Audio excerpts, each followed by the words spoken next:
لتيري أونري مساء اليوم، وميسي في المكان المفضل، في المكان المفضل يسجل. نعم، جول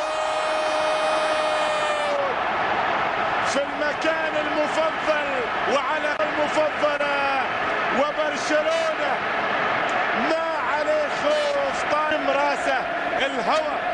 ليونيل ميسي يتألق ويتقدم ويسجل هدف ثاني. ماركة ليونيل ميسي، ماركة ليونيل ميسي. والله ما عنده حق الوالد لما انزعل على ان المولود الثالث ولد. شوف شوف شوف شوف التقدم، هذه العابه وهذه اهدافه وهذه كراته، والهدف الثاني خير دليل على الموهبه الكبيره جدا للأسطورة ليونيل ميسي. يتقدم واثق الخطوة ويضع الكرة بهذه الصورة، الرقم 10.